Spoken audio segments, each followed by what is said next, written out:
चट चनक धनुष कई तोड़ा।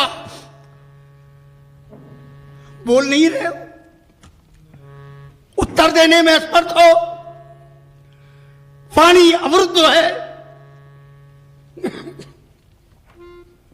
तो फिर दूसरा कार्य कर सकते हो, वेग दिखाओ, केवल मुझे धनुष तोड़ने वाले को दिखा दो। यदि तुमने ऐसा नहीं किया तो परिणाम बड़ा भयंकर होगा। तेरी मिथिला को परछे की नोक से पलट दूंगा। रे विदेह असरित लगत देख तोरियो काज, उलट दे वही अवनी जहां तेरो राज। शिव धनुष का तोड़ने वाला कोई और नहीं, आपका अपना प्रिय कोई दासी ही होगा। भगवान ये नाथ शंभु धनु भंजनिहारा, हो ही एक दास तुम्हारा। प्रभु आयसु कहा कही किन मोही, मैं बारी बारी बिनबऊं प्रभु तो। मुनवर प्रश्न जनक से था, उत्तर देने का साहस तुमने किया, और वो भी अटपटे शब्दों में। धनुष तोड़ने वाला मेरा दास हो सकता है। अरे दास होना तो बड़ी बात है, वो मेरा सेवक भी नहीं हो सकता है। जानते हो तुम सेवक किसको कहते हैं? मैं बताता हूं सेवक किसको कहते हैं। सेवक सो जो कराए सेवकाई,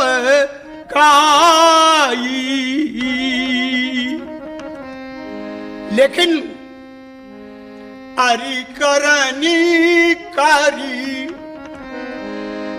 करय लहराई। युद्ध चाहिए मुझे, भारत माता रक्तदान चाहती है। ए राजा के बेटे, ध्यान से सुन ले मेरी बात। सुनहु राम जही शिव धनु तोरा, सहस बाऊ सम सोरीपु मोरा। ये शिव धनुष नहीं टूटा है, ये भारत की सांस्कृतिक धरोहर तोड़ दी गई है। ऐ राजकुमार, यदि तुमने धनुष तोड़ा है तो युद्धम देई, जय में युद्धम, मुझे युद्ध दान करो। और तुमने धनुष नहीं तोड़ा है, किसी अन्य व्यक्ति ने तोड़ा है, तो पूरी सभा के लोग सुन ले कि वह या तो सभा को छोड़ करके चला जाए, या सभा के लोग उस धनुष तोड़ने वाले को छोड़ करके सभा छोड़ करके चले जाए। चाहिए छोड़ दीजिए केवल धनुष तोड़ने वाले को, मैं उससे निपट लूंगा। ये कैसे ऋषि है? देखो ना कितने सारे अस्त्र शस्त्र लिए हुए। जब इनका आगमन हुआ तो मुझे तो लगा कि कोई अस्त्र शस्त्र का विक्रेता आ गया है। मैं तो पूछने वाला था कि बाबा जी फरसा कितने का दिया, लेकिन बाद में पता चला कि नहीं, ये ऋषि परशुराम जी सब इतना लेकर चलते ही है। इनका प्रदर्शन देखकर तो मुझे गणेश जी की याद आ गई है। गणेश जी को कहा गया विघ्न हरण मंगल करण, लेकिन ये तो विघ्न करण मंगल हरण लग रहे हैं। विघ्न करण मंगल हरण श्री परशुराम महाराज बिना बुलाए आ गए गड़बड़ करने का। आज हम महामुनि चाहते थे कि धनुष नहीं टूटना चाहिए, लेकिन धनुष टूट गया। और अगर धनुष न टूटता तो क्या टूटता? अगर धनुष न टूटता तो राजा जनक का प्राण टूट जाता। अगर धनुष न टूटता तो गुरु का अनुशासन टूट जाता, क्योंकि धनुष तोड़ने वाले ने तब तक धनुष का खंडन नहीं किया जब तक उसे गुरु का आदेश नहीं प्राप्त हो गया। और हमारी सनातन संस्कृति कहती है कि मात पिता गुरु प्रभु के बानी विनय विचार करिए शुभ जानी। तो अगर धनुष न टूटता तो राजा जनक का प्रण टूट जाता, धनुष न टूटता तो गुरु का अनुशासन टूट जाता, धनुष न टूटता तो सनातन संस्कृति का वो सिद्धांत टूट जाता, अगर धनुष न टूटता तो सीता का विश्वास टूट जाता, अगर धनुष न टूटता तो मां सुनैना की आशाएं टूट जाती, और अगर धनुष न टूटता तो इस समाज की अपेक्षाएं भी टूट जाती। लेकिन धनुष टूटा तो साथ में कुछ टूटा भी, धनुष टूटा तो साथ में टूटा सब कर संशय और अज्ञानू, मंद महीपन कर अभिमानू। इनका क्या टूटा? ये अब तक समझ रहे थे कि इनके अलावा धनुष को कोई हिला नहीं सकता है, लेकिन यहां हिलाना तो दूर, तोड़ करके फेंक दिया गया। इनका क्या टूटा? इनका गर्व टूट गया। भगुपत केरी गर्भ गरुआई। देखें जरा ये चाहते क्या हैं, कहिए कहिए क्या हाल चाल है? रावण जी क्यों क्रोध कर रहे हो इतना, क्यों क्रोध कर रहे हो इतना, क्यों फूल रहे हाथी जितना? ये आंखें मुंह सब लाल लाल है। कहिए कहिए क्या हाल चाल है? क्या इधर उधर तुम ताक रहे हो, क्या इधर उधर तुम ताक रहे हो, क्या उचक उचक के झांक रहे हो? ये कैसा बाबा गोलमाल है? कहिए कहिए क्या हाल चाल है? क्यों भ्रुकुटी इतनी तनी हुई, पसीना भी आ गया है, क्यों भ्रुकुटी इतनी तनी हुई, श्रम बिंदु से है तनी हुई? बाबा जी क्या मिला नहीं, कुछ माल टाल है? कहिए कहिए क्या हाल चाल है? पर जब से देखा है मुझको, पर जब से देखा है मुझको तुम भूल गए लगता खुद को, ये चेहरे का रंग उड़ा उड़ा और बदल गई सब चाल ढाल है। कहिए कहिए क्या हाल चाल है? रणभेरी के बेसुरे राग, यहां तो शहनाई बज रही थी, झांझ मृदंग शंख शहनाई, बाबा जी आगे सब बंद हो गया। अब क्यों ना बंद करा दें, इनके जीवन में तो कभी शहनाई बजी नहीं, अब आगे संभावना भी नहीं दिखाई पड़ रही है, तो दूसरे ही कैसे बजने देंगे? तो क्या बजा रहे हैं? रणभेरी का बाजा बजा रहे हैं। रणभेरी के बेसुरे राग क्यों सुना रहे हो भाग भाग, शहनाई की सुर लहरों में ये बजती बेतुकी ताल है। कहिए कहिए क्या हाल चाल है? कविदीप सुमित्रा का कुमार, कविदीप सुमित्रा का कुमार कर रहा भी नहीं है बार बार, अब जाओ महेंद्रा चल अपने, यहां नहीं कुछ डबल डाल है। कहिए कहिए क्या हाल चाल है? धनुष टूट गया है, धनुष तोड़ने वाले को आप सहस्रा बाहु की समकोट का शत्रु घोषित कर रहे हैं। मैंने तो बाल्यावस्था में बहुत सी धनुषियां तोड़ डाली, तब आपने इस प्रकार का कोई क्रोध विरोध प्रतिरोध नहीं किया। बहु धनुही तोड़ी लड़काई कबो ना आश्रित केन गोसाई, यही धन पर ममता के हेतु इस धनुष पर इतनी ममता क्यों दिखला रहे हैं? जब तोड़े थे बहुत तो नहीं दिए आपने दर्शन, अब आज जब टूटा है एक तो दर्शन के साथ साथ ये प्रदर्शन। लोगों को विदूषकों की भाषा का प्रयोग करके केवल हास्य रस की प्रस्तुति देने वाले दुर्विनीत राजपुत्र बोले तो ही न संभारी, संभाल करके बोलना नहीं जानते हो। यही सिखाया है तुम्हारे गुरुदेव वशिष्ठ ने, तुम्हारे शब्दों में विषय है, शब्दों को बोलने में ऐसा पन झलकता है जैसे कोई अशिक्षित बालक बोल रहा है। कहिए कहिए ये राजपुत्र की भाषा है, ये दशरथ के बेटे की भाषा है, ये वशिष्ठ के शिष्य की भाषा है, ये विश्वामित्र के अंतेवासी की भाषा है। संभाल कर बोलना नहीं जानते हो, लेकिन तुम्हारा दोष नहीं है इसमें, मैं समझ गया।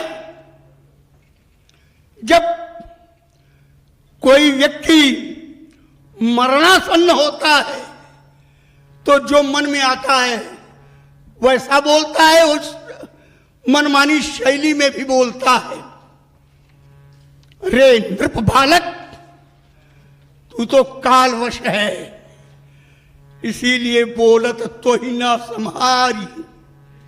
और धनुष को धनुई के समान लेकर के खड़ा करता है। ये धनुष किसका है मालूम है? अवश्य तुम्हारे पिता का है, आपके पिता का भी नहीं है, हमारे पिता का है, हमारे पिता का है। 5 पिता प्रत्येक व्यक्ति के होते हैं, उनमें एक पिता गुरु भी होता है। मेरे आचार्य, मेरे गुरुदेव भगवान शंकर का धनुष है, इसलिए मेरे पिता का है, तुम्हारा नहीं, न जनक का है, न जनक के पिता का है। धनु ही सम त्रिपुरारी धनु, जो विदित सकल संसार। और एक बात बता दें तुम्हें, यहां ये केवल जनक का दुरुपयोग है। अपनी बेटी की मांग के सिंदूर के लिए राष्ट्र की संपत्ति का विनाश कर देना राजाओं का स्वार्थ घोषित होना है। निरंकुश शासक, उसने राष्ट्रीय धरोहर को तोड़वा दिया है। बोलो राजकुमार, तुम क्या कहना चाहते हो? जीवित रहना चाहते हो या मरना चाहते हो? रे नृप बालक, निज कुल घालक, कहे न बैन तुम्हारी, फटमानी अभिमानी के उर परसों भी दीन बिदारी। रावण से भट देख डरे, गुरु शंभु को आयुध भारी, जो त्रिपुरासुर मदनाशक है, कई धनु ही का पुकारी। ये धनुष केवल आपके पिता का है, ये धनुष सारे संसार के पिता का है, इस जगत के पिता का है। किसका धनुष है? भगवान शंकर का धनुष है। और ये बात सभी को अच्छी तरह पता थी कि भगवान शंकर का धनुष है। भगवान शंकर का धनुष कह करके ही इसे तोड़वाया गया है, भगवान शंकर का धनुष समझकर इसे तोड़ा गया है।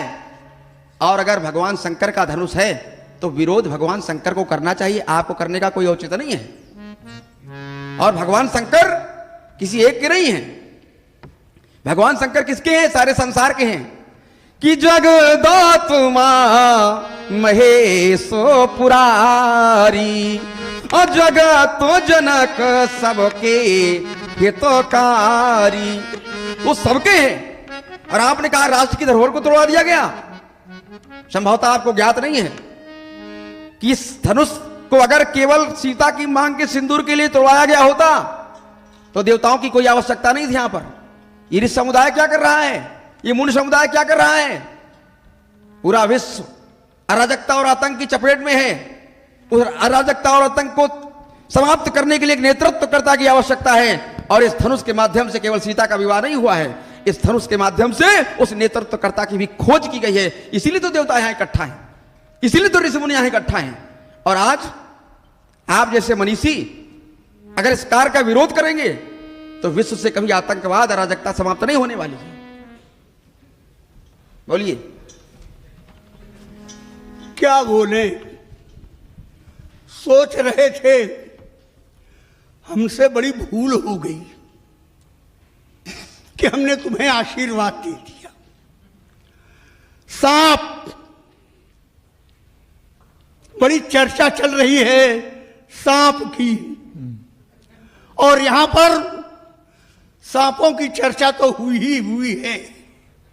और मैंने एक सांप के बेटे सपोले को दूध पिला दिया,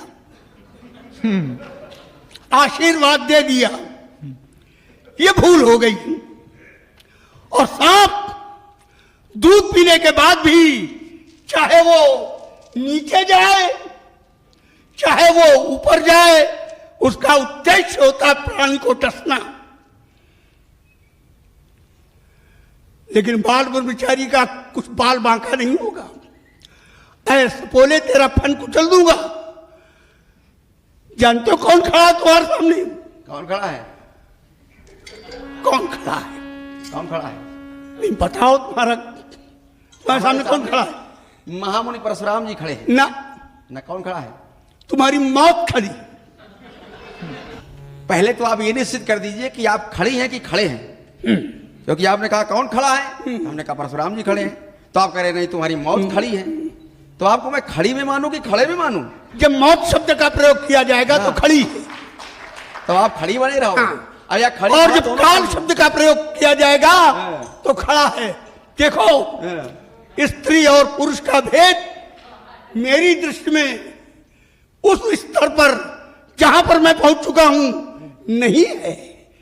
एक बात याद रखो राजकुमार, इन शब्दों की पकड़ को उन छोटे छोटे बाबाओं के सामने जो तुम्हारी आरती उतारते हैं, तुम्हारी पूजा करते हैं, तुम्हारी जय जयकार करते हैं, तुम्हारी चाटुकारिता करते हैं और देश को भ्रष्टता की ओर ले जाते हैं, तुम्हारे दरवाजे पर भीख मांगते हैं, उनसे करना।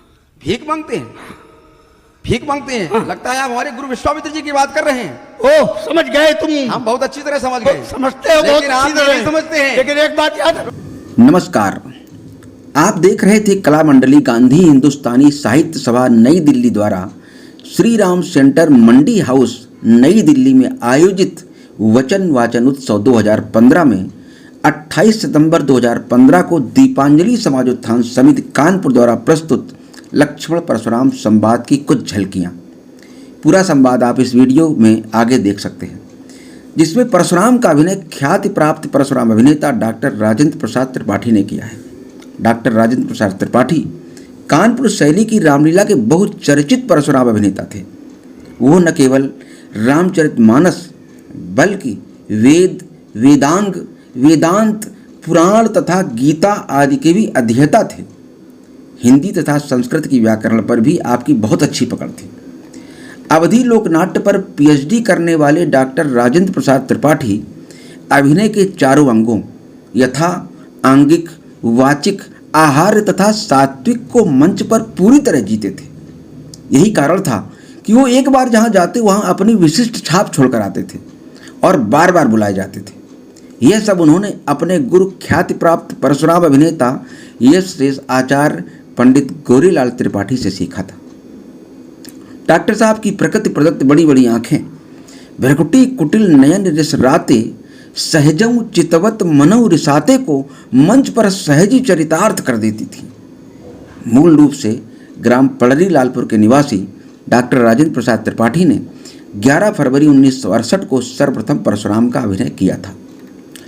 तब से प्रारंभ हुई आपकी परशुरामी की यात्रा अगले 45 वर्षों तक निर्बाध रूप से चली। उसके बाद आपने बढ़ती आयु तथा गिरते स्वास्थ्य के चलते कार्यक्रम लेना लगभग बंद जैसा कर दिया था, परंतु आयोजकों के विशेष आग्रह पर यदाकदा चले जाते थे। 28 सितंबर 2015 को कला मंडली गांधी हिंदुस्तानी साहित्य सभा नई दिल्ली द्वारा श्री राम सेंटर मंडी हाउस नई दिल्ली में आयोजित वचन वाचन उत्सव 2015 में दीपांजलि समाजोत्थान समिति कानपुर द्वारा प्रस्तुत लक्ष्मण परशुराम संवाद में डॉक्टर त्रिपाठी ने परशुराम का अति प्रशंसनीय अभिनय किया था। यह संभवतः उनके जीवन का अंतिम अभिनय था। इस कार्यक्रम में लक्ष्मण का अभिनय प्रस्तुत करने का सौभाग्य मुझे ही प्राप्त हुआ। इसके पूर्व भी मुझे अनगिनत मंचों पर डॉक्टर साहब के साथ लक्ष्मण का अभिनय प्रस्तुत करने का अवसर प्राप्त हुआ और हर बार का अनुभव अति आनंददायक तथा अविस्मरणीय रहा। उसमें भी वर्ष 2007 में परौली ग्राम का लक्ष्मण परशुराम संवाद तो कभी न भूलने वाला सिद्ध हुआ। जब रात 10 बजे प्रारंभ हुआ संवाद सुबह 7 बजे के बाद समाप्त हुआ था। त्रिपाठी जी मूल निवासी तो ग्राम पड़री लालपुर के थे, परंतु आपका जन्म एवं शिक्षा दीक्षा कानपुर में संपन्न हुई थी। आपके पिता आचार्य प्रवर पंडित मन्नालाल त्रिपाठी ज्योतिष, कर्मकांड एवं संस्कृत के प्रकांड विद्वान थे, अतः ज्ञान आपको विरासत में मिला था। आपकी माता का नाम श्रीमती गोपाली त्रिपाठी था। अपने समय के बहुचर्चित परशुराम अभिनेता आचार्य पंडित गौरीलाल त्रिपाठी भारतीय विद्यालय में शिक्षक थे और राजेंद्र प्रसाद त्रिपाठी उनके छात्र थे। बाद में आपने आचार्य जी को परशुरामी का भी गुरु बना लिया। अभिनय के साथ साथ आपको आचार्य जी से योग और वेदांत का ज्ञान भी प्राप्त हुआ। वर्ष 1968 में ही doctor Rajendra Prasad Tripathi वीएनएसडी inter college में शिक्षक हो गए और वहीं से प्रधानाचार्य के रूप में सेवानिवृत्त हुए। अगस्त 2018 में आपने इस संसार को सदा सदा के लिए अलविदा कह दिया। प्रस्तुत है डॉक्टर राजेंद्र प्रसाद त्रिपाठी से उनकी अभिनय यात्रा तथा रामलीला के विभिन्न संदर्भों पर 25 फरवरी 2016 को ही विस्तृत बातचीत। राजेंद्र प्रसाद त्रिपाठी, किंतु शैक्षिक दृष्टि से पीएचडी की उपाधि भी प्राप्त हो चुकी है, इसलिए लोग मुझे डॉक्टर राजेंद्र प्रसाद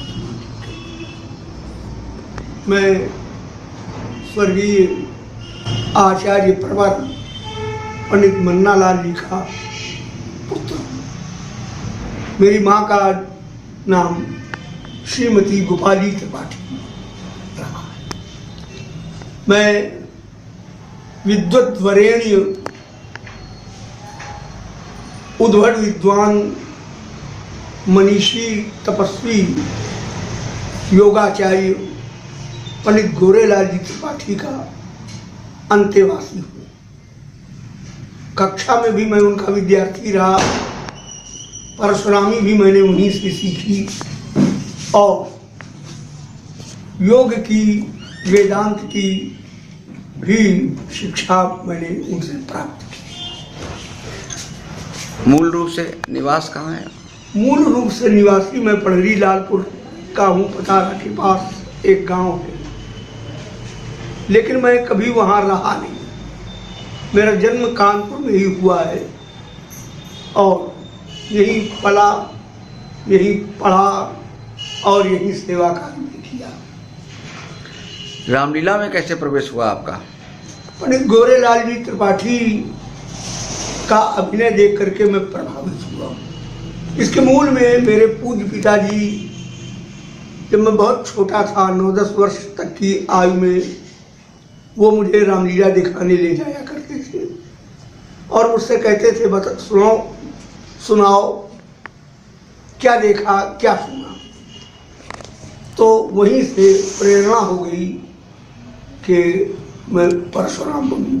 मेरे पिताजी की मानसिक इच्छा भी रही होगी कि मेरा बेटा परशुराम का अभिनय करे। उन्होंने अपनी इच्छा की पूर्ति मेरे शरीर से कराई। अब परशुरामी का ही अभिनय क्यों चुना आपने? दूसरे किसी अभिनय ने आकर्षित नहीं किया आपको?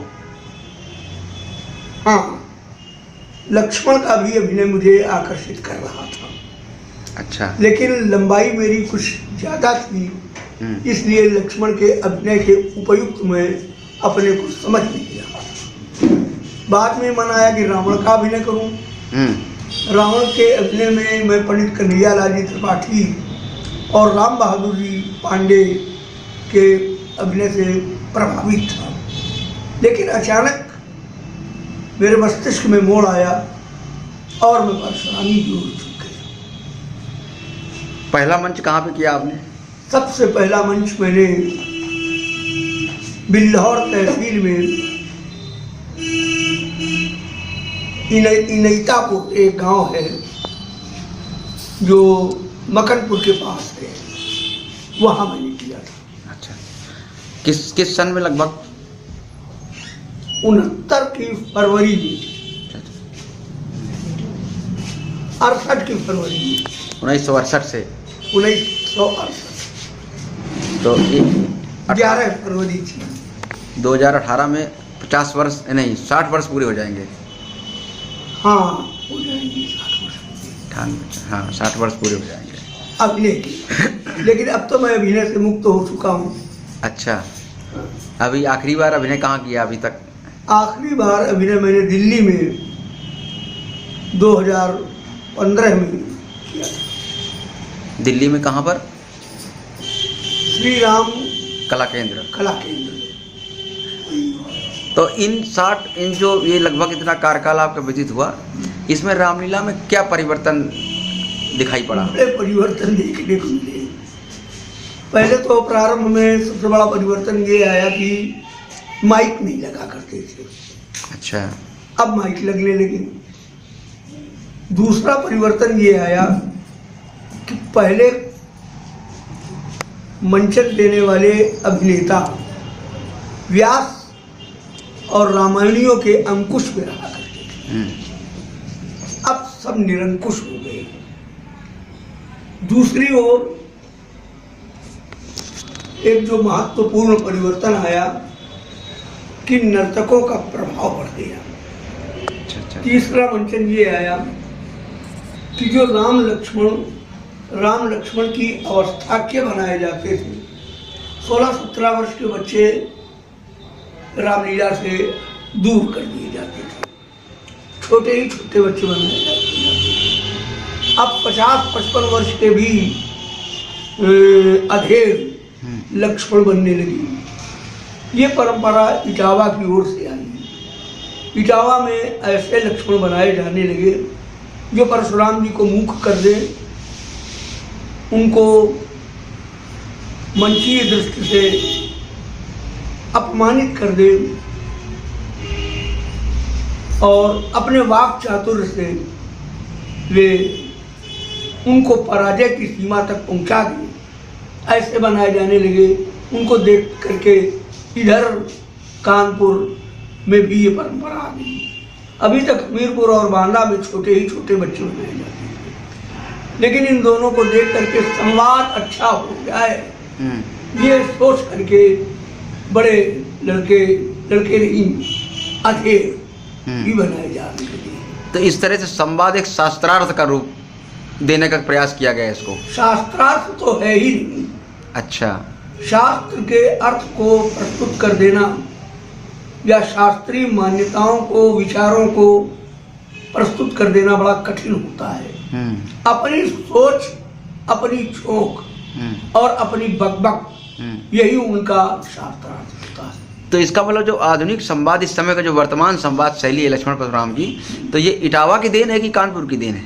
वैसे देन तो कानपुर की ही है, लेकिन प्रभावित कुछ इटावा जिले से रही है। नहीं, आपने कहा ना इटावा से परंपरा शुरू हुई बड़े लोगों को बनाने की, तो इस तरह का वहाँ ज्यादा बनाए जाते थे, पहले से ही बनाए जाते थे। अच्छा, तो उसने बाद में बनाए जाने लगे। फिर यही के युवक अधेड़ वहाँ ही जाने लगे। अच्छा, और रामलीला में आने के पहले और आने के बाद में आपने अपने जीवन में क्या परिवर्तन महसूस किया? किस तरह का परिवर्तन महसूस किया? आने के पहले तो मैं इस विचार में था मुझे कोई अच्छी सर्विस मिल जाए। मैं चूंकि एलटी कर चुका था तो निश्चित है कि मेरा रुझान अध्यापकत्व की हो रहा है। तो रामलीला में आने से पहले 68 में ही मुझे BNSD कॉलेज में अध्यापकत्व मिल गया। अच्छा, अब मैं अपने जीवन को निर्वहन के दृष्टि से निश्चिंत हो चुका था, तो इस दिशा में भी सोच लिया और करने लगा। अच्छा, तो अब ये एक नौकरी और ये अभिनय दोनों साथ साथ आपके चले, एकदम से एक साथ शुरुआत हुई लगभग आगे। हाँ, तो दोनों का सामंजस्य कैसे बनाया? नौकरी हमारी थी पहले प्रारंभिक 2-3 वर्ष सुबह 7 बजे कॉलेज पहुंचना होता था। हाँ, तो उन दिनों प्रारंभिक काल में अभिनय भी कम होते थे मेरे, तो 2-4 के लिए छुट्टी भी ले लेनी पड़ती थी। ज़्यादातर शनिवार को ही लीलाएं होती थी, रविवार को विश्राम मिल जाता था। बाद में मेरा प्रमोशन हो गया तो मुझे 12 बजे लगभग जाना पढ़ने लगा कॉलेज। तब कोई दिक्कत नहीं थी और कानपुर आ गए 11 बजे तक विद्यालय चले गए। हाँ, इधर एक परिवर्तन फतेहपुर जिले के 2 परशुराम अभिनेताओं ने, पंडित शिवगोपाल जी अवस्थी और पंडित राम आसरे जी, शुक्ल है क्या है मुझे मालूम नहीं है, ये लोग दोपहर 11-12 बजे तक अभिनय किया करते थे। तो एक ऐसी परंपरा चल गई कि भाई 11 बजे से पहले अगर खत्म हो रही है परशुरामी तो गड़बड़ है। तो ऐसी परिस्थिति में हमको कुछ दिक्कतें सामने की आई तो छुट्टी ले लेते थे। अच्छा अच्छा, रामलीला का जो कानपुर की जो रामलीला है ये दूसरी जगह से भिन्न क्यों है? कानपुर की रामलीला दूसरी जगह से भिन्न इसलिए है कि यहाँ संवाद गढ़े हुए नहीं। अच्छा, लिखे हुए नहीं। हर पात्र स्वतंत्र है, जो मन में आए, आधार को छोड़ना भी पड़े तो छोड़ करके वो संवाद करता है। लेकिन दूसरे जिलों में या दूसरे अन्य प्रांतों के मंचों में एक लिखित संवाद होता है, बस केवल उतने को ही बोलना पड़ता है। अच्छा, तो उससे ये शुरुआत कब से हुई?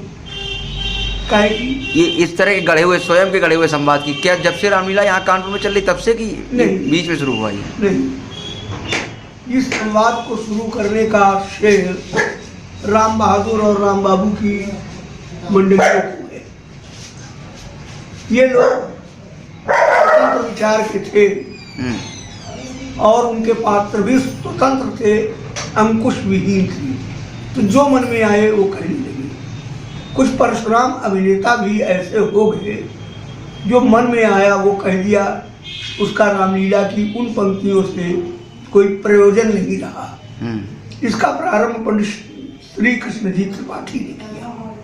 अच्छा। त्रिपाठी जी शिक्षित तो थे, लेकिन अपने आप को बहुत बड़ा विद्वान सिद्ध करने के लिए कुछ लच्छेदार वाक्य, कुछ अलंकृत वाक्य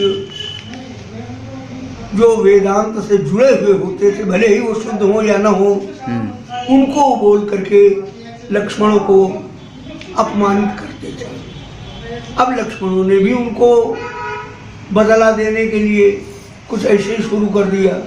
इस तरीके से एक नई जैसी आ गई संवाद और एक नई परंपरा बन गई वो। और नई परंपरा तो नहीं कहेंगे, अभी भी ऐसे पात्र हैं जो मानस को लेकर के ही चलते रहेंगे। इन मान्यताओं के बीच में पंडित गोरेलाल जी त्रिपाठी का अभिनय सुदृढ़ रहा है।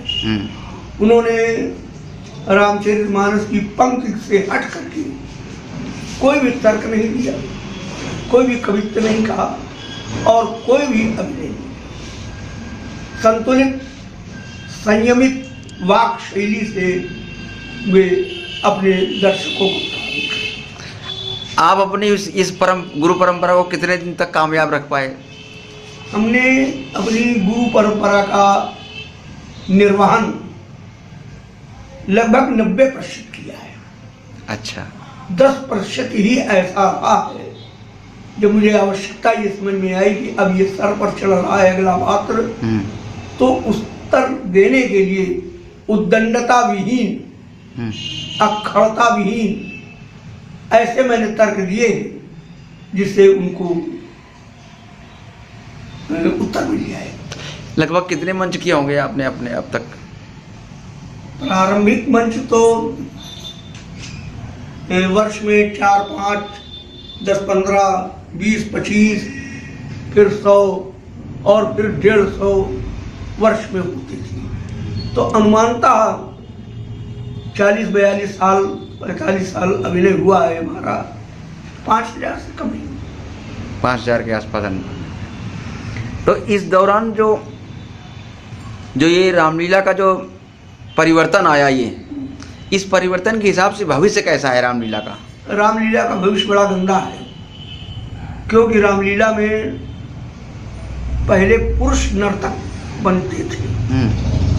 मंडलियों के जो नृत्य करने वाले थे, स्त्री पात्र बनने वाले थे, वे पुरुष ही हुआ करते थे। बाद में पंडित राम बहादुर जी के छोटे भाई राम बाबू ने एक सलीम नाम के हिजड़े को मंच पर प्रस्तुत कर दिया। बाद में यह हिजड़ा ही राम बाबू जी की मृत्यु का कारण बना और धीरे धीरे हिजड़े आने लगे। ये बने हुए हिजड़े नहीं हैं, बने हुए हैं, जन्मजात हिजड़े नहीं थे। अच्छा। तो नवयुवक तमाम हिजड़ा बनने लगे और रामलीला में नर्तन करने लगे। इनका नृत्य इतना भौंडा होता रहा है और लगता है कि वो भौंडापन बढ़ते ही चला जा रहा है। जो मंच के संचालक, मंचाध्यक्ष और कराने वाले लोगों के निरंकुश में भी नहीं। ऐसा आयोजकों का ये मानना है कि अगर हम नृत्य का कार्यक्रम नहीं रखेंगे तो लोग आएंगे नहीं। हाँ, ये जन रुचि नवयुवकों में कामुकता की भावना, उत्तेजना की भावना, इन सब बातों ने प्रभावित किया है। लेकिन मेरा अपना निज का अनुभव ये है, इनमें 2 मंच ऐसे मिले मुझे। एक तो घाटमपुर के आगे कोपरा और एक पतारा। ये 2 मंच ऐसे मिले जहाँ 8 बजे से दर्शक बैठ जाते हैं और तभी उठते हैं जब पूरा मंचन समाप्त हो जाता है। और इन दोनों ही मंचों पर नर्तक कोई अभद्र प्रदर्शन नहीं कर सकता है, बल्कि पतारा और कोहरा में विदूषक भी 10 मिनट से अधिक नहीं प्रस्तुति दे सकता था। रावण बाणासुर का संवाद भी अधिक नहीं होता था, अब भी नहीं होता है, और नृत्य करने वाले को तो ज्यादा समय दिया ही नहीं जाना है। ऐसे ये मंच इधर ये अभी कुछ स्त्रियों का प्रवेश भी हो गया अब तो रामलीला मंचों पर, इससे क्या प्रभाव पड़ेगा? नर्तकों की जगह अब स्त्रियां भी आ गई हैं अपनी नृत्य कला का प्रदर्शन करने के लिए रुपए के लोभ में, और जो आयोजक हैं उनके सौंदर्य के लोभ में, उनकी उन्मुक्त वाक शैली के लोभ में, उनके अंग प्रदर्शन के लोभ में, उनके कामुक प्रदर्शन के लोभ में उनको बुलाने, इससे रामलीला का क्या रूप विकृत हो गया है। क्या इससे बंद हो जाएगी क्या रामलीला आगे? बंद तो नहीं की जा सकती, जैसे नौटंकी में भौंडापन आया, और एक बार तो यहाँ तक स्थिति आ गई कि मेरठ में पंडित श्री कृष्ण जी की नौटंकी लगी हुई थी, और उनका एक नर्तक मैंने नर्तकी जिसका एक गाना बड़ा प्रसिद्ध था, उसकी 2 पंक्तियां मुझे याद हैं। अब तो काबू में दिल है हमारा नहीं, मुझको उनकी जुदाई गवारा नहीं, अब तो काबू में दिल ये। इस गाने पर एक आध बार झगड़े हो गए, तो वहां के डीएम ने श्री कृष्ण जी से कहा कि अपना डेरा नंबर उठाओ और खाली कर दो हमारा किला। तो श्री कृष्ण जी ने जैसे नौटंकी में भौंडेपन का प्रवेश करा दिया, उन्हीं की तुलना में कानपुर में नत्था चिरंजी का नौटंकी मंडल हुआ करता था। वो जब तक जीवित रहे नत्था चिरंजी और उनके उत्तराधिकारी, तब तक उनके मंच पर कोई स्त्री पात्र नर्तन नहीं कर पाया। पुरुष ही स्त्री पात्र का अभिनय भी करते थे और नृत्य भी करते थे। ठीक इसी प्रकार से पंडित कन्हैया लाल जी ने अपने मंडल में विकृति नहीं आने दी, और उनकी रामलीला बड़ी पवित्र और सुयोग्य पात्रों के द्वारा। लेकिन रंगमंच के क्षेत्र जितने भी रंगमंच के अभिनय होते हैं, तो वहाँ तो स्त्री का पात्र स्त्री करते, तो वहाँ तो विकृति नहीं हो, तो बड़ा बोल रहा नाटक है। हाँ, ये इस नाटक को कहते हैं लोक नाट्य। हाँ, तो लोक नाट्य में इसके कई रूप हैं। नाटक में रामलीला है, नौटंकी है, ढोला है, मारू है, स्त्रियों का नाट्य है, घर में जिसको नकटौरा कहते हैं। तो इसमें जो एक स्त्री पुरुष बन जाती है, नकटौरा में पुरुष का अभिनय करने के लिए एक महिला कोट पहन लेती है, पैंट पहन लेती है, धोती पहन लेती है, और वो पुरुष पात्र का अभिनय करती है। अच्छा, तो इसलिए जो है मतलब इसमें महिलाओं के प्रवेश से विकृति आने की संभावना इसलिए नहीं होना चाहिए। नहीं होना नहीं चाहिए, ये धार्मिक आयोजन। अच्छा, मैंने रामलीला केवल प्रदर्शन ही नहीं है, हमारे देश में पुरानी संस्कृति का प्रचार प्रसार करने का एक साधन है। समाज पर इसका क्या प्रभाव पड़ता है रामलीला का, वैसे अगर सीधे तौर पर देखें? समाज का पर प्रभाव तो पात्रों के प्रस्तुतिकरण से पहले पड़ा ही करता था। अच्छा प्रभाव पड़ता था कि राम ऐसे पात्र रहे हैं, ऐसा बनना है, लक्ष्मण ऐसे पात्र रहे, ऐसा बनना है, रावण किसी को नहीं बनना है। लेकिन अब पात्रों की प्रस्तुति में विकृतियां आ जाने से समाज पर कुप्रभाव ही पड़ रहा है। लोग जो सिनेमा में अभद्रता देखते हैं, उसी को इस मंच पर भी देखते हैं। तो लोग इसे क्या मनोरंजन का साधन मानने लगे हैं क्या? बिल्कुल, अब मनोरंजन का मात्र साधन बन गया है। ये धार्मिक प्रचार प्रसार का, अच्छे विचारों की प्रस्तुति का अब साधन नहीं रही है। तो इससे ये जो अपनी जो मूल परंपराएं बनी रहे, रामलीला की पहचान बनी रहे धार्मिक आयोजन के रूप में या सांस्कृतिक आयोजन के रूप में, तो इसके लिए किसको क्या करना चाहिए? कलाकारों को करना चाहिए, समाज को करना चाहिए, या आयोजकों को? देखिए, इस पर की जिम्मेदारी केवल आयोजकों की ही नहीं, कलाकारों की और जो मंडल बनाते हैं, मंडलाध्यक्ष जिनको कहते हैं, उनकी भी ज्यादा है। टेरीकाट की दुकान में टेरीकाट ही मिलेगी, और अगर दुकान खोल ली गई कि यहाँ पर मार्केट नहीं मिलेगी, यहाँ पर आपको टेरीकाट ही मिलेगी, तो वो खरीदार अगर टेरीकाट का पसंद करने वाला है तो वहाँ रुकेगा, और अगर मार्किन का पसंद करने वाला तो मार्किन की दुकान पे जाएगा। तो जिम्मेदारी दोनों की। अच्छा, सभी की जिम्मेदारी है। अच्छा, रामलीला में ये देखा गया जैसे 3 चीजें विशेष तौर पर मंच पर है। एक तो रूप सज्जा, अभिनय और संवाद। तो 3 में से रामलीला के कलाकारों में क्या चीज है, किस पर ज्यादा ध्यान देते हैं?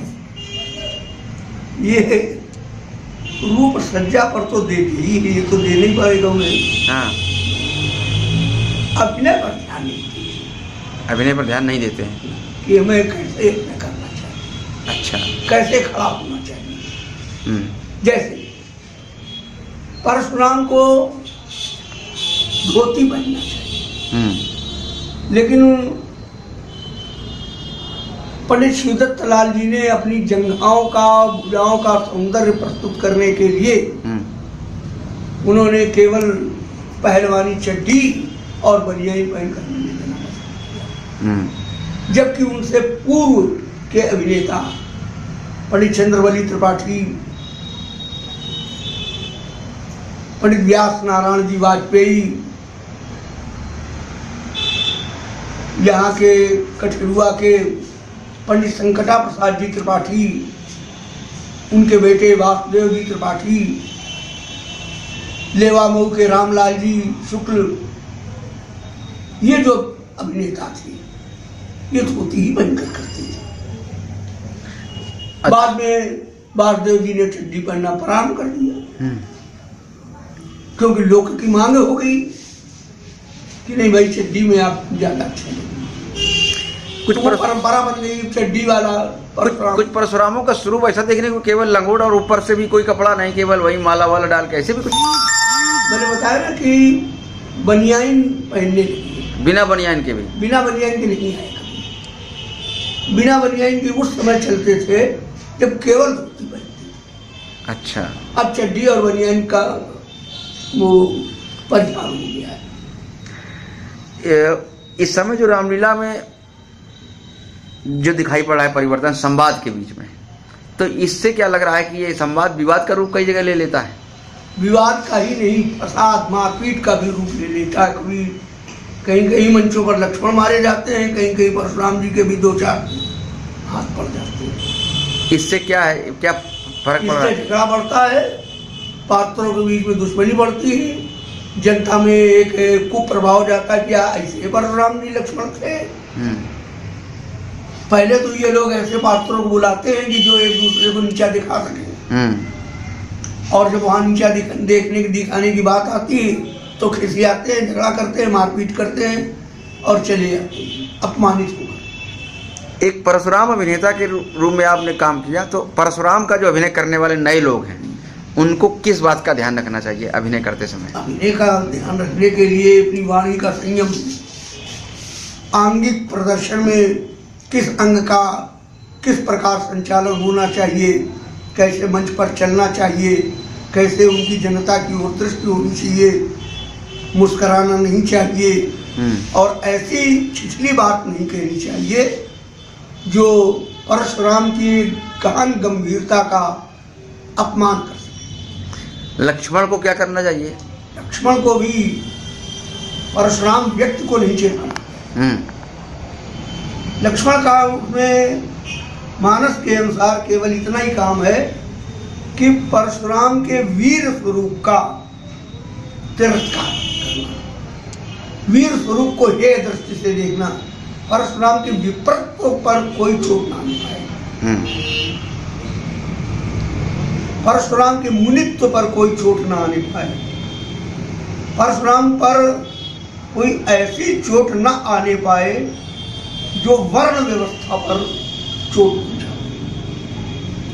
अच्छा। हाँ, परशुराम जरूर केवल क्षत्रियों के द्रोही के रूप में प्रस्तुत होते हैं और कहते हैं, लेकिन इतर वर्ण के लिए उनका भी कोई ऐसा वाक्य नहीं होना चाहिए जो सामाजिक द्रोह हो जाए। अब चूंकि संवाद ये इस तरह का रूप ले ही चुका है, एक दूसरे को मतलब अपने आप को विद्वान सिद्ध करने वाला, हाँ। तो इस हिसाब से दोनों पात्रों को सामंजस्य बनाने के लिए क्या क्या ध्यान रखना चाहिए कि कैसे ये संवाद अच्छा हो? विद्वान अपने आप को प्रस्तुत करने का अधिकार है। अच्छा। परशुराम तो विद्वान हो सकता है, लक्ष्मण विद्वान नहीं हो सकता है। परशुराम विद्वान भी है, परशुराम वीर भी है, परशुराम योद्धा भी है, परशुराम क्रांतिकारी व्यक्ति भी है। एक ऐसी क्रांति जिसका नाम रक्त क्रांति है। रक्त क्रांति से देश में आमूल चूल परिवर्तन करना परशुराम का उद्देश्य रहा है। इस बात का उन्हें ध्यान करना है और लक्ष्मण को इस बात का ध्यान करना है कि राम बड़े हैं, राम के सामने कोई भी योद्धा टिक नहीं सकता है। तो परशुराम के योद्धा और वीर स्वरूप का तिरस्कार, लेकिन विप्र स्वरूप का सम्मान करना। तो इस प्रकार से दोनों का मिलाकर के क्या स्वरूप बनता है लक्ष्मण परशुराम का? एक का एक तरीके से चिढ़ाना, मुस्कुराना और परशुराम का खिसियाना, ये स्वरूप बनता है। हाँ, बनता है। लक्ष्मण का उद्देश्य परशुराम जी को चिढ़ाने के 3 साधन उन्होंने अपनाए। पहला साधन मुस्कुराना, दूसरा साधन है हंसना, तीसरा साधन है बेहंस करना, विशेष रूप से हंस करके उन्हें चिढ़ाना, परिहास करते हुए। परिहास नहीं, परिहास तो बड़ा भारी शब्द हो गया। केवल विहंस करके उनके अस्त्र और शस्त्र का जो धारण करने का वेश है उसका उपहास करना। इस परंपरा को कितने लोग आपकी दृष्टि में कायम रख पा रहे हैं लक्ष्मण परशुराम? इस बात का ध्यान कितने लोगों में देखने को मिला? हाँ, प्रारंभ में कई लोगों को में देखने को मिला। गणेश, उससे पहले बड़े प्रेम, और यहाँ का है IIT के पास कोई गांव, मुझे गांव का नाम नहीं पता, बड़े प्रेम, मुन्ना, राजेश और दिनेश में भी देखने को मिला। लाल में भी काफी कुछ मिला, लेकिन बाद में विकृति आ गई इन लोगों के लिए। तो अब वर्तमान के सब उसी ढंग के हैं जो नया परंपरा पड़ गई है विद्युत नई परंपरा में। अब वर्तमान में जो लक्ष्मण बन रहे हैं वो 25 वर्ष की उम्र से शुरू करते हैं अभिनय, और तो 25 वर्ष के लोग तो निरंकुश हो जाते हैं, मनमानी करते हैं। पर जैसे संवाद में क्या एक दूसरे से प्रश्न पूछना चाहिए या अपनी बात को पुष्ट करने के लिए तर्क संगत वार्ताएं प्रस्तुत करनी चाहिए? एक दूसरे से प्रश्न, मैंने लक्ष्मण तो प्रश्न कर सकता है, अच्छा, लेकिन तर्क संगत प्रश्न कर सकता है। जैसे कब असरीन गुसाई ये धन पर ममता के ही, ये प्रश्न तो लक्ष्मण का वो है ही है। परशुराम जी का भी प्रश्न ये है कि धन तोरा, तो प्रश्न। अब ये दूसरी बात है कि ऐसा प्रश्न कर दे जो शास्त्रीय नहीं है, ऐसा प्रश्न कर दे जो मूल से हट करके है, इसका अधिकार न परशुराम जी को न लक्ष्मण। अब वे प्रश्न किए जाते हैं जिनका उत्तर न राम दे सके, न लक्ष्मण दे सके, न परशुराम दे सके। ऐसे टेढ़े मेढ़े प्रश्न किए जाते हैं और एक दूसरे को बोलने न देने की परंपरा अभी चल पड़ी है। ये तो मूर्खता है। अगर सुनेंगे नहीं एक की बात तो दूसरा अपनी बात का उत्तर कैसे देगा, अपनी बात को कैसे रख सकेगा? हाँ, एक दूसरे के बीच में बोलना, एक तरफ ये चिल्ला रहे हैं, दूसरी तरफ वो चिल्ला रहे हैं, ये उनकी दोनों की मानसिक विकृतियों का ही प्रस्तुति करता है। ये संवाद का जो क्रम बना है, लेकिन पब्लिक सामाजिक रूप से कोई ऐसा नहीं हुआ कि लोग इसको पसंद ना करें। मतलब पब्लिक का जुड़ाव बना हुआ है इसके बाद भी, इतनी विकृतियों के आने के बाद भी। तो इसमें जो दर्शक होते हैं वो 80% मूर्ख दर्शक होते हैं, 20% दर्शक दूर खड़े खड़े सुनते हैं, और जहाँ उनको संवाद में विकृति दिखाई देती है, सुनाई देती है, समझ में आती है, उठ करके उठ चले जाते। अरे वहाँ बढ़ती हो रही, राम और परशुराम या लक्ष्मण और परशुराम नहीं बोल रहे, उजड्ड लोग बोल रहे। जैसे जहाँ मैं रहता हूँ वहीं से कुछ दूर पर एक पार्क है, वहाँ यही लक्ष्मण परशुराम संवाद हो रहा था। सवेरे टहलते हुए मैं वहाँ तक निकल गया तो लक्ष्मण जी कहते हैं परशुराम जी से, सीढ़ी चढ़ते चढ़ते परशुराम जी पहुँच गए ऊपर की सीढ़ी, और वहाँ सुस्ताने के लिए पीने लगे बीड़ी। अच्छा, अब मुझे लगा कि ये लक्ष्मण बोल रहा है और समाज हंस रहा है। इसका मतलब ये है कि लक्ष्मण तो मूर्ख है ही, समाज भी सुनने वाला वर्ग मूर्ख है, ऐसे बातों को तो हटा देना चाहिए। मैं वहाँ से उठ करके चला। परशुराम जी कह रहे हैं कि वो सांप के जीप में परशुराम जी ने भरसा मार दिया तो जीप कट गई, उसकी 2 टुकड़े हो गए। अब उनको ये अकल नहीं है परशुराम जी को कि क्या परशुराम का भरसा या परशुराम जी का लक्ष्य इतना कमजोर कि जीप कट गई। क्या जीप सांप बाहर किए हुए था और जिसमें भरसा मार दिया जीप कट गई ना, उनको मूल कथानक उस संदर्भ की चर्या मालूम है नहीं। तो ये गलत सलत उदाहरण देना ये विपात्र की बात है, समाज इससे भ्रमित होता है। लेकिन अब नया जो समाज है, जो तो ये लोग समाज के लोग, ये लोग लक्ष्मण परशुराम से क्या अपेक्षा रखते हैं कि दोनों बहुत विद्वान अपने आप को सिद्ध करने का प्रयास करें? आजकल का समाज तो यही चाहता है कि दोनों इतने उद्भट विद्वान बुलाए जाएं कि ब्रह्मा उनके आगे छोटे हो जाए और फिर दोनों में मारपीट हो जाए, इससे शंकर जी छोटे पड़ जाए और समापन। तो इस तरह से संवाद का भी विक्रम है, ये धीरे धीरे विकृत होता जा रहा है। तो भविष्य में, हाँ, भविष्य में इसका अंत होगा। जैसे मैंने बताया ना कि नौटंकी जो विकृत हो चुकी थी वो समाप्त हो गई। कानपुर जिले में नौटंकी नहीं होती, ग्रामीण अंचलों में कहीं कहीं सुनाई देती, फिर भी नौटंकी की कला बड़ी अच्छी कला रही है। उस पर नक्कारे जो बजते रहे हैं उसके बहरे तबील गा करके अगर कह दिए जाए तो मजा आ जाता। देखिए, मैं एक संस्कृत के श्लोक का बहरे तबील करके बोल रहा हूँ। अच्युतम केशवम राम नारायणम कृष्ण दामोदरम वासुदेवम हरिम। अच्युतम केशवम राम नारायणम कृष्ण दामोदरम वासुदेवम हरिम श्रीधरम माधवम गोपिका वल्लभम जानकी नायकम रामचंद्रम भजे। बड़ी प्यारी, हाँ, बहुत अच्छी बहर तबील की, बहरे तबील की गायकी है। तो आज भी नौटंकी में कुछ ऐसे कलाकार हैं जिन्होंने इसको जीवित बनाए रखा है।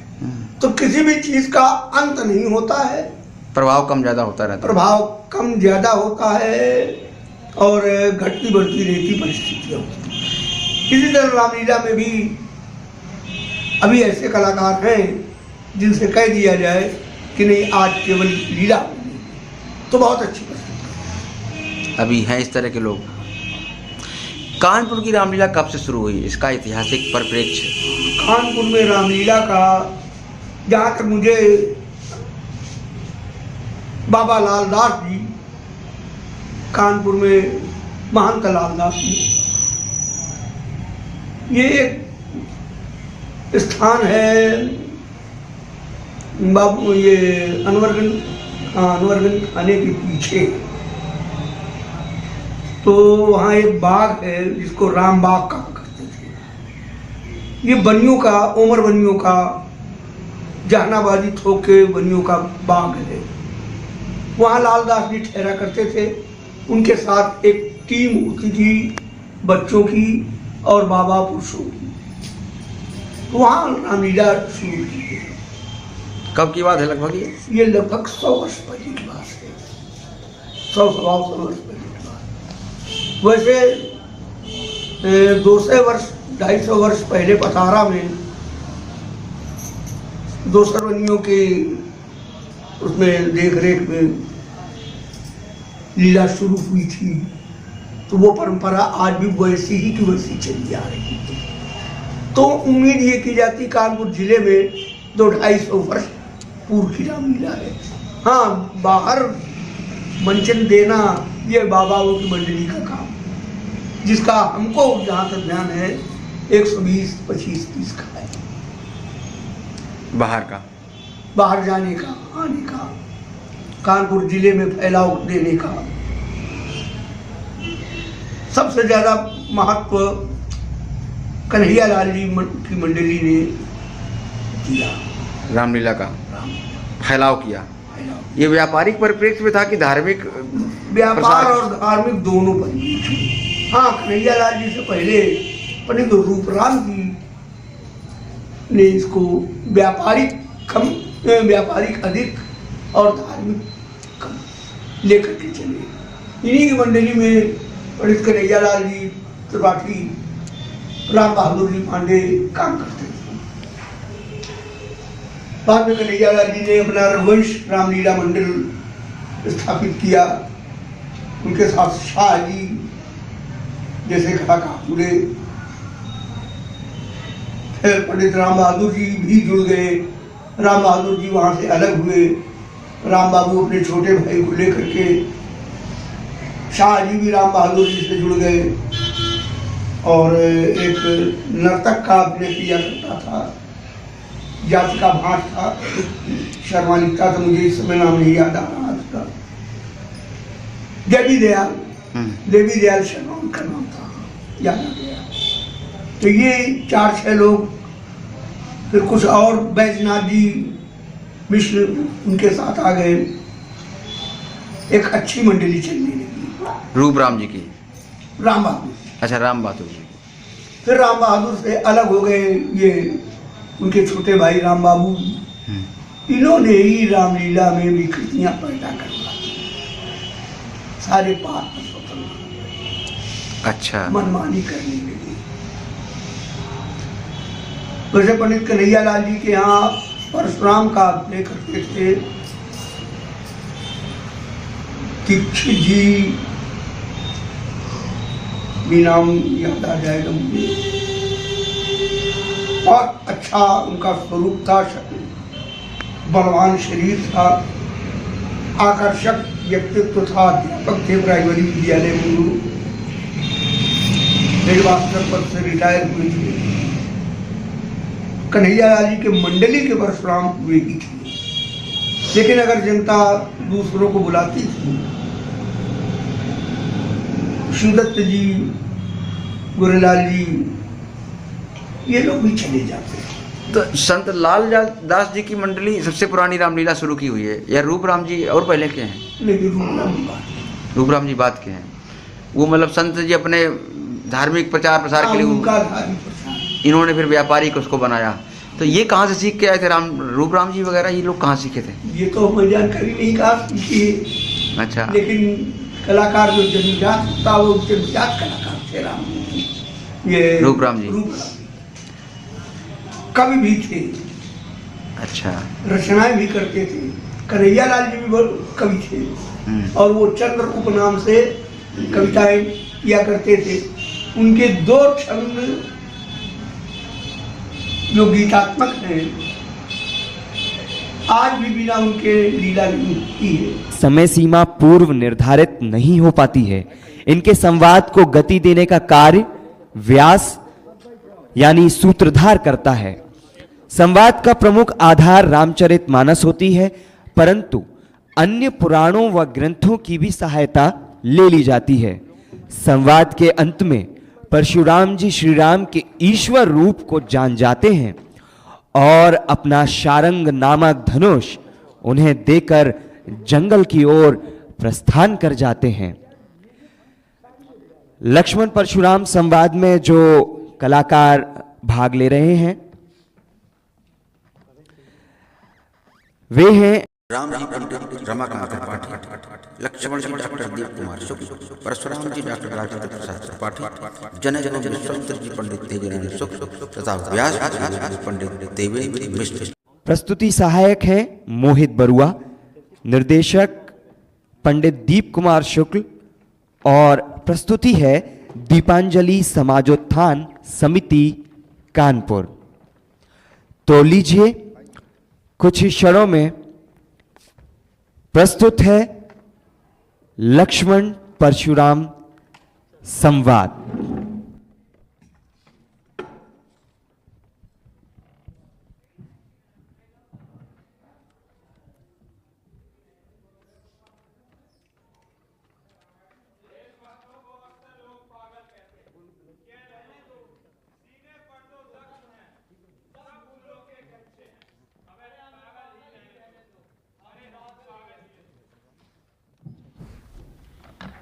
इच्छा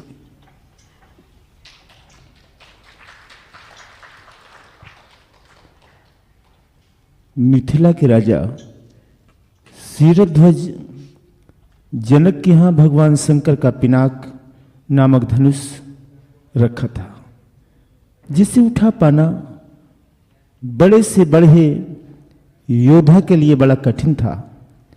एक दिन खेल ही खेल में राजा जनक की पुत्री सीता ने उस धनुष को उठा लिया। यह देखकर राजा जनक को महान आश्चर्य हुआ और उन्होंने प्रतिज्ञा की कि जो भी वीर इस धनुष को तोड़ देगा, मैं उससे अपनी पुत्री सीता का विवाह करूंगा। उनकी यह प्रतिज्ञा सुनकर देश देशांतर के नेपालों का आगमन हुआ।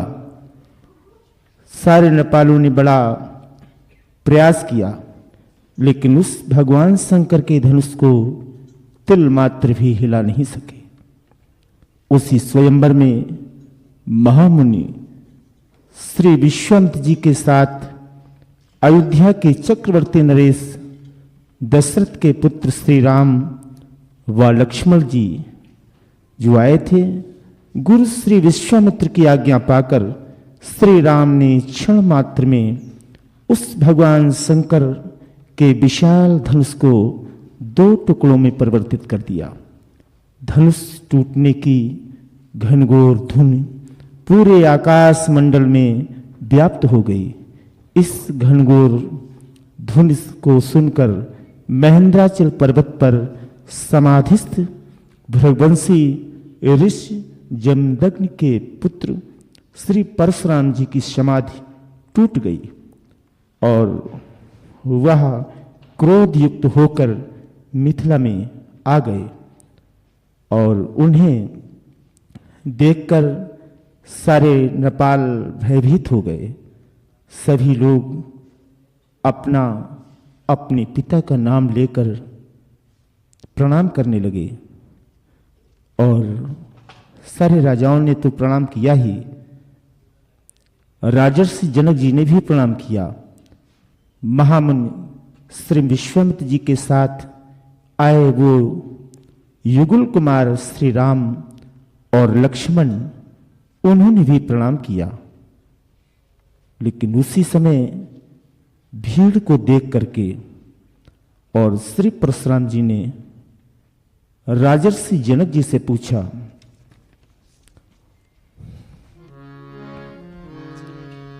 बहुरो बिलोक विदेशन कहरो का अति धीर पूछते जाने अजान जिन व्याप्यो कोप शरीर। ऐ राजा जनक, देश देश के नृपाल, महिपाल, भूमिपाल, नर नारियां यहां क्यों एकत्रित की गई है? यह तुम्हारा मिथिला प्रदेश, योगियों का देश, आज वैभव प्रदर्शन में लगा हुआ है। कारण श्रद्धे, एक समय हमारी पालित पुत्री शिव के धनुष को अचानक उठा लिया। उसी समय मैंने प्रण कर लिया कि पुत्री से श्रेष्ठ पर होना चाहिए, और जो इस धनुष को 2 खंडों में परिवर्तित कर देगा उसी के साथ पुत्री का विवाह करूंगा। धनुष क्या टूट गया है? हाँ श्रद्धे, धनुष टूट गया, खंडित हुआ। सुनते केवल एक बात बोलो, किसने तोड़ा है इसे? ऐ चट चनक, धनुष कहीं तोड़ा? बोल नहीं रहे हो, उत्तर देने में असमर्थ हो, पानी अवरुद्ध है, तो फिर दूसरा कार्य कर सकते हो, बेग दिखाओ, केवल मुझे धनुष तोड़ने वाले को दिखा दो। यदि तुमने ऐसा नहीं किया तो परिणाम बड़ा भयंकर होगा। तेरी मिथिला को परसे की नोक से पलट दूंगा। रे विदेह, असरिस लगत देख तोरियो काज, उलट दे भैया बनी जहां तेरो राज। आत डर उतर देते न पुनाही, कोटली धूप हर से मन माही। सभे बिलो के लोग सब जान जाने की भीड़, हृदय ना हरसी विषाद कछु, बोले श्री रघुवीर, बोले श्री रघुवीर।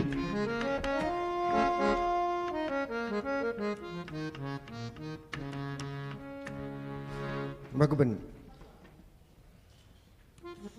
शिव धनुष का तोड़ने वाला कोई और नहीं, आपका अपना प्रिय कोई दासी ही होगा।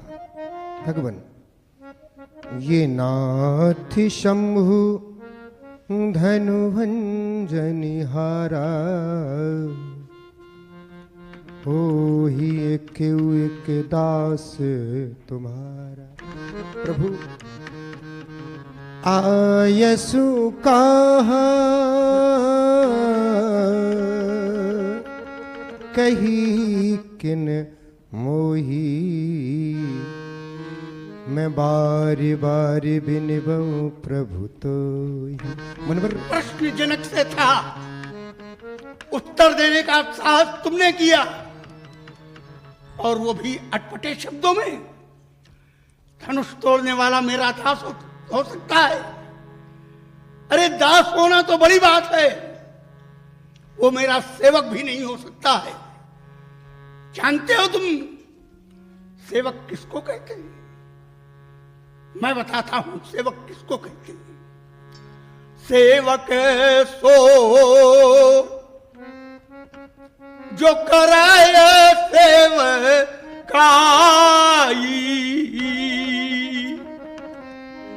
लेकिन अरि करनी कारी करय लहराई। युद्ध चाहिए मुझे। भारत माता रक्तदान चाहती है। हे राजा के बेटे, ध्यान से सुन ले मेरी बात। सुनहु राम जही शिव धनु तोरा, सहस बाऊ सम सोरीपू मोरा। ये शिवधनुष नहीं टूटा है, ये भारत की सांस्कृतिक धरोहर तोड़ दी गई है। ऐ राजकुमार, यदि तुमने धनुष तोड़ा है तो युद्धम देई, जय में युद्धम, मुझे युद्ध दान करो। और तुमने धनुष नहीं तोड़ा है, किसी अन्य व्यक्ति ने तोड़ा है, तो पूरी सभा के लोग सुन लें कि वह या तो सभा को छोड़ करके चला जाए, या सभा के लोग उस धनुष तोड़ने वाले को छोड़ करके, सभा छोड़ करके चले जाएं। चाहिए छोड़ दीजिए केवल धनुष तोड़ने वाले को, मैं उससे निपट लूंगा। सुन मुन बचा लखड़ी मुस्काने,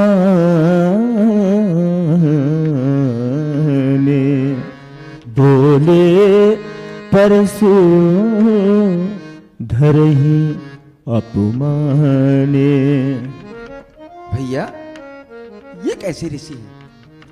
देखो ना कितने सारे अस्त्र शस्त्र लिए हुए। जब इनका आगमन हुआ तो मुझे तो लगा कि कोई अस्त्र शस्त्र का विक्रेता आ गया है। मैं तो पूछने वाला था कि बाबा जी फरसा कितने का दिया, लेकिन बाद में पता चला कि नहीं, ये ऋषि परशुराम जी सब इतना लेकर चलते ही है। इनका प्रदर्शन देखकर तो मुझे गणेश जी की याद आ गई है। गणेश जी को कहा गया विघ्न हरण मंगल करण, लेकिन ये तो विघ्न करण मंगल हरण लग रहे हैं। विघ्न करण मंगल हरण श्री परशुराम महाराज बिना बुलाए आ गए गड़बड़ करने का आज। अब महामुनि चाहते थे कि धनुष नहीं टूटना चाहिए, लेकिन धनुष टूट गया। और अगर धनुष न टूटता तो क्या टूटता? अगर धनुष न टूटता तो राजा जनक का प्रण टूट जाता। अगर धनुष न टूटता तो गुरु का अनुशासन टूट जाता, क्योंकि धनुष तोड़ने वाले ने तब तक धनुष का खंडन नहीं किया जब तक उसे गुरु का आदेश नहीं प्राप्त हो गया। और हमारी सनातन संस्कृति कहती है कि मात पिता गुरु प्रभु के बानी विनय विचार करिए शुभ जानी। तो अगर धनुष न टूटता तो राजा जनक का प्रण टूट जाता, धनुष न टूटता तो गुरु का अनुशासन टूट जाता, धनुष न टूटता तो सनातन संस्कृति का वो सिद्धांत टूट जाता। अगर धनुष न टूटता तो सीता का विश्वास टूट जाता। अगर धनुष न टूटता तो मां सुनैना की आशाएं टूट जाती। और अगर धनुष न टूटता तो इस समाज की अपेक्षाएं भी टूट जाती। लेकिन धनुष टूटा तो साथ में कुछ टूटा भी।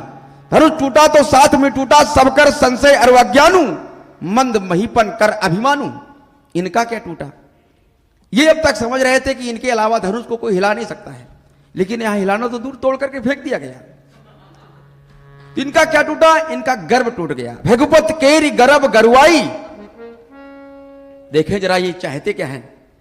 कहिए कहिए, क्या हाल चाल है? हामुन जी, क्यों क्रोध कर रहे हो इतना? क्यों क्रोध कर रहे हो इतना? क्यों फूल रहे हाथी जितना? ये आंखें मुंह सब लाल लाल है। कहिए कहिए, क्या हाल चाल है? क्या इधर उधर तुम ताक रहे हो? क्या इधर उधर तुम ताक रहे हो? क्या उचक उचक के झांक रहे हो? ये कैसा बाबा गोलमाल है? कहिए कहिए, क्या हाल चाल है? क्यों भ्रुकुटी इतनी तनी हुई? पसीना भी आ गया है। क्यों भ्रुकुटी इतनी तनी हुई? श्रम बिंदु से है तनी हुई। बाबा जी क्या मिला नहीं? कुछ माल टाल है? कहिए कहिए, क्या हाल चाल है? पर जब से देखा है मुझको, पर जब से देखा है मुझको, तुम भूल गए लगता खुद को। ये चेहरे का रंग उड़ा उड़ा और बदल गई, सब चाल ढाल है। कहिए कहिए, क्या हाल चाल है? रणभेरी के बेसुरे राग, यहां तो शहनाई बज रही थी, झांझ मृदंग शंख शहनाई। बाबा जी आगे सब बंद हो गया। अब क्यों ना बंद करा दें? इनके जीवन में तो कभी शहनाई बजी नहीं, अब आगे संभावना भी नहीं दिखाई पड़ रही है। तो दूसरे की कैसे बजने देंगे? तो क्या बजा रहे हैं? रणभेरी का बाजा बजा रहे हैं। रणभेरी के बेसुरे राग क्यों सुना रहे हो भाग भाग, शहनाई की सुर लहरों में ये बजती बेतुकी ताल है। कहिए कहिए क्या हाल चाल है? कविदीप सुमित्रा का कुमार, कविदीप सुमित्रा का कुमार कर रहा भी नहीं है बार बार। अब जाओ महेंद्राचल अपने, यहां नहीं कुछ डबल डाल है। कहिए कहिए क्या हाल चाल है? धनुष टूट गया है। धनुष तोड़ने वाले को आप सहस्रा बाहु की समकोट का शत्रु घोषित कर रहे हैं। मैंने तो बाल्यावस्था में बहुत सी धनुइयां तोड़ डाली, तब आपने इस प्रकार का कोई क्रोध विरोध प्रतिरोध नहीं किया। बाहु धनुई तोड़ी लड़काई कबो ना आश्रित कील गोसाई। यही धन पर ममता के हेतु इस धनुष पर इतनी ममता क्यों दिखला रहे हैं? जब तोड़े थे बहुत तो नहीं दिए आपने दर्शन, अब आज जब टूटा है एक तो दर्शन के साथ साथ ये प्रदर्शन। लोगों को विदूषकों की भाषा का प्रयोग करके केवल हास्य रस की प्रस्तुति देने वाले दुर्विनीत राजपुत्र बोले तो ही न संभाली, संभाल करके बोलना नहीं जानते हो। यही सिखाया है तुम्हारे गुरुदेव वशिष्ठ ने। तुम्हारे शब्दों में विषय है, शब्दों को बोलने में ऐसा पन झलकता है जैसे कोई अशिक्षित बालक बोल रहा है। कहिए कहिए ये राजपुत्र की भाषा है, ये दशरथ के बेटे की भाषा है, ये वशिष्ठ के शिष्य की भाषा है, ये विश्वामित्र के अंतेवासी की भाषा है। संभाल कर बोलना नहीं जानते हो, लेकिन तुम्हारा दोष नहीं है इसमें, मैं समझ गया। जब कोई व्यक्ति मरणासन्न होता है तो जो मन में आता है वैसा बोलता है, उस मनमानी शैली में भी बोलता है। रे नृप बालक, तू तो कालवश है, इसीलिए बोलत तो ही ना संहारी। और धनुष को धनुई के समान लेकर के खड़ा करता है।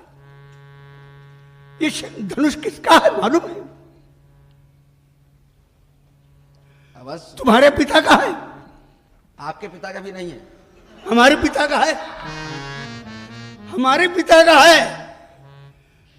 5 पिता प्रत्येक व्यक्ति के होते हैं, उनमें एक पिता गुरु भी होता है।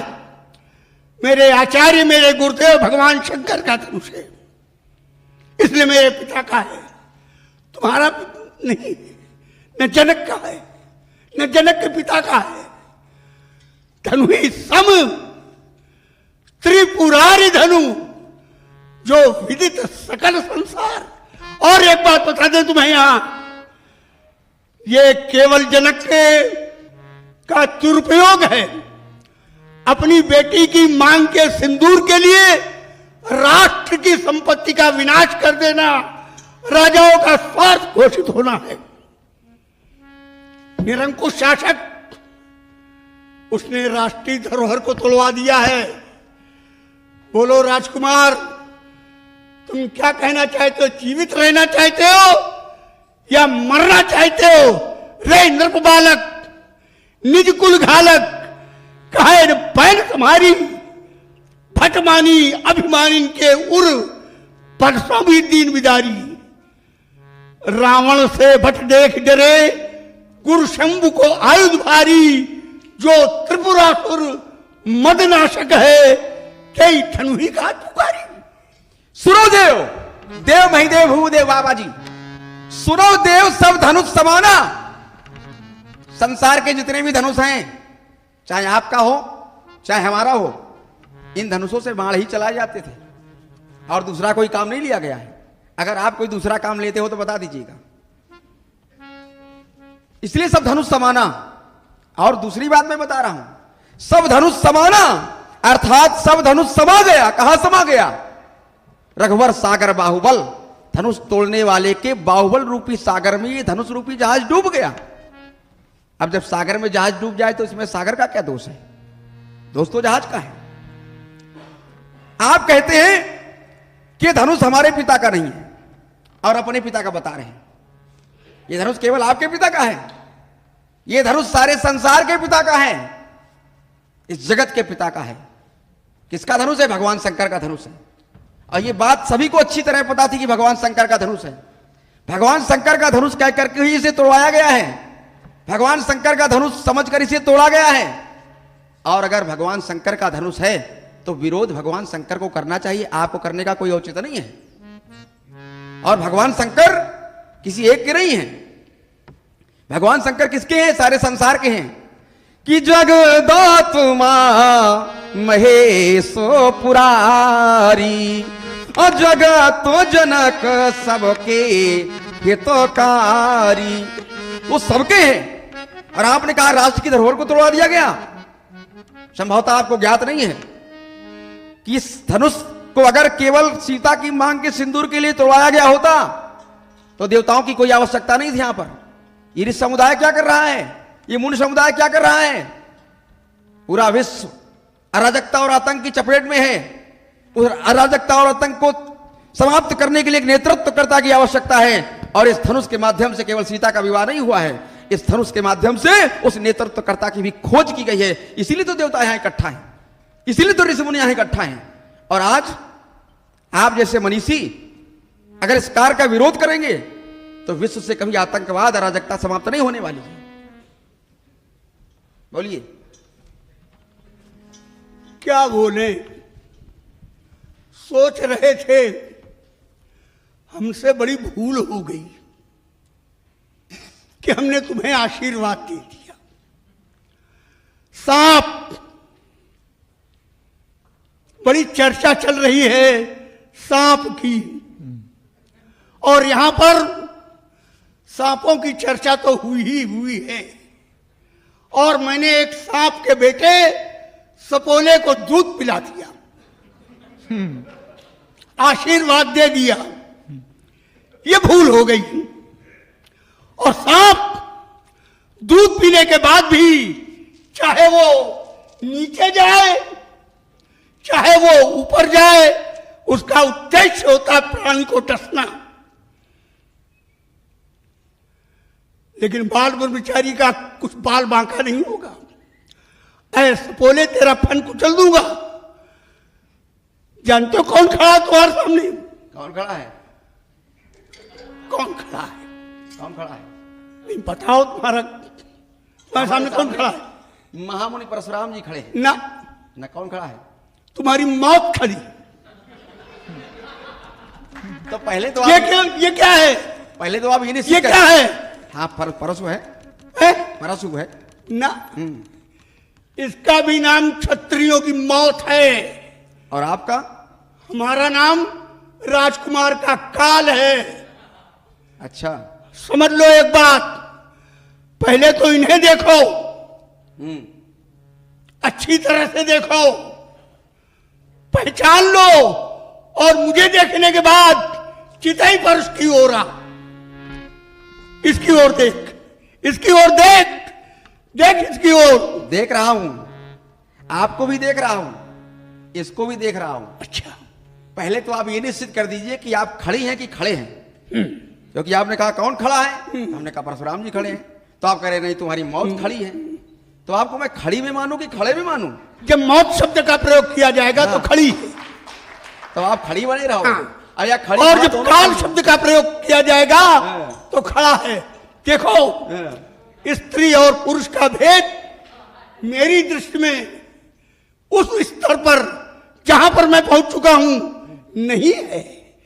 एक बात याद रखो राजकुमार, इन शब्दों की पकड़ को उन छोटे छोटे बाबाओं के सामने जो तुम्हारी आरती उतारते हैं, तुम्हारी पूजा करते हैं, तुम्हारी जय जयकार करते हैं, तुम्हारी चाटुकारिता करते हैं और देश को भ्रष्टता की ओर ले जाते हैं, तुम्हारे दरवाजे पर भीख मांगते हैं, उनसे करना। भीख मांगते हैं? भीक मांगते हैं? लगता है आप हमारे गुरु विश्वामित्र जी की बात कर रहे हैं। ओह, समझ गए तुम। हम बहुत अच्छी तरह समझ गए। समझते हो, बहुत लेकिन आप अच्छी तरह नहीं समझते हैं। लेकिन एक बात याद रुक रखना, जाओ, आप ये नहीं समझ रहे हैं कि विश्वामित्र जी का जो कार्य है वो इस संसार में वंदनीय हुआ है, और आज आपका जो कार्य है वो निंदनीय है। विश्वामित्र जी के द्वारा जो कार्य संपन्न कराया गया, ताड़का का वध कराया गया, मारीच को सागर पार फिकवा दिया गया, स्वभाव का वध करा दिया गया, जो ऋषि मुनि यज्ञ नहीं कर पा रहे थे उनके यज्ञ की रक्षा की विश्वामित्र जी ने इस समाज में, इस संसार में व्याप्त आतंकवाद को समाप्त करने के लिए अपना कदम उठा दिया है। और आपका ये क्रियाकलाप उन आतंकवादियों के लिए संरक्षण का काम कर रहा है। आप जैसे मनीषी जब इस प्रकार की परिभाषाएं करते हैं तो जो अच्छा करने के लिए निकल पड़ते हैं उनको हतोत्साहित होना पड़ता है। विश्वामित्र जी को आप इस तरह से भिखमंगा कह करके, भीख मांगने वाले कह करके हतोत्साहित कर रहे हैं। संसार के हित के लिए, समाज के हित के लिए कुछ भी मांग लेना वो सर्वोपरि होता है, वो वंदनीय होता है, पूजनीय होता है। आप बार बार एक बात कहते हैं कि मैं कौन हूं, आप कौन हैं, ये हम अच्छी तरह से देख चुके हैं। आप कहते हो कि मैं वो नहीं हूं, स्त्री पुरुष के भेद से ऊपर निकल गया हूं। यही तो भेद आज तक आप नहीं कर पाए। स्त्री पुरुष को अभेद्य अगर किसी ने बनाया है तो आपके गुरुजी ने बनाया है, भगवान शंकर ने, उनसे सीखो। और इतना अभेद बनाया उन्होंने स्त्री पुरुष को कि उन्हें अर्धनारीश्वर का नाम दे दिया गया। क्या आपको भी ये नाम मिला कहीं?